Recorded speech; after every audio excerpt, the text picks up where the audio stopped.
Katherine has a brilliant new series on Netflix called The Duchess, which she stars in, but also you wrote and you produced, I think. Amazing. Yes. And the feedback has been incredible. You must have been pleased with that. I'm really pleased with it. Katherine is an uncivilized single mother. I think too many of us are too civilized.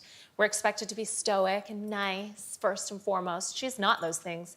She's fashionably disruptive, and she wants to have another child, but she doesn't really know the safest way to do that. So she thinks, maybe I'll double down on my original mistake, have a baby with my ex-boy band star, current child's father. To an extent, or to a small extent, this is based on you, of course, because you are a single mum. When you came over here with Violet, you were on your own, and you kind of liked that, I think. You enjoyed that. I loved being a single mother. That's the central relationship in the show.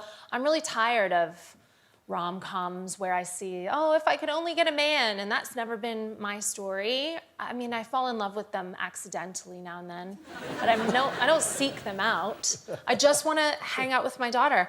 And those were the most cherished times in my life. When she was little, it was just the two of us. I loved our life so much. And now she's getting older and she doesn't like me that much. But that's what I got a husband for. Yeah. How was it when you were first here and when she was going on?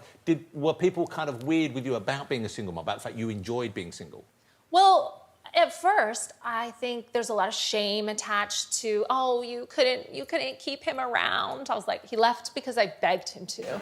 And they think single mothers don't have options. And they think, oh, how sad, you couldn't keep your family together. And I sort of bought into some of that shame, and that's why I think it's dangerous. If you feel like you're not worthy, then you attract garbage people towards you, and you have to be proud of yourself, and you have to put yourself really high status, and that's what this woman is doing, and she's doing it in a wild way. I mean, the show's really naughty. It's like a bonkers, an absolutely wild bananas rom-com. I was speaking to my daughters about it, and they love the fact, they really love the fact that you are playing a woman who is unapologetic, who is happy with herself, who is like, prepared to be, the way she wants to be, regardless of what the world thinks she should be. Oh, she's merciless, and she has lots of money, and people don't like that. They're like, why does she have so much money? I'm like, because I wrote it, and she lives in a big house. Yeah. Before we say but you also wrote there's one sex scene in the series? Oh, yeah, that was a mistake. And that must have been, is that hard to perform? Yeah.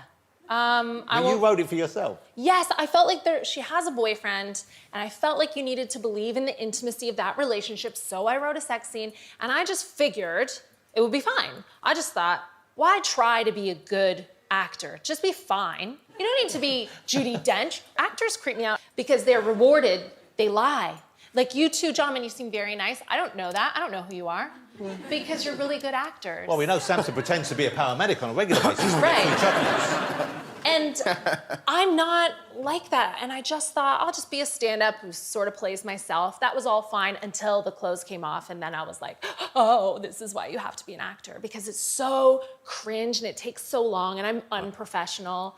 And I just found it difficult, and I think it would have been easier to have full sex on camera. Then I could really let loose, show my personality. But no, I won't be writing any more sex scenes ever again. It's somewhat different to stand-up. I know stand-up in a way you're performing and being not yourself as such on stage, but how did you switch from like doing stand-up work to doing actual acting? Well, I just stopped getting Botox for 1 year, and I would be able to move my face, and I thought that's all you had to do. And it's a little bit more than that. And I was around other actors who were so talented, and I could see that. I mean, it is inspirational, but I think they're liars and they should be punished. Yeah.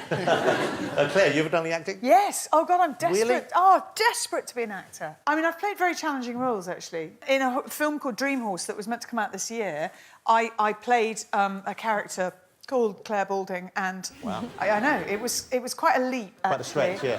And did you stop getting Botox for the role? Because then you can't overdo it. You know, I haven't had Botox. Oh. Ever. And I probably should. I'm not ruling it out. Yeah. But I can, therefore, everything moves, unfortunately. When you have Botox, it's impossible to overdo it, because you can only make one face. Do you know, that's a I could use that as a reason for having it. Yes.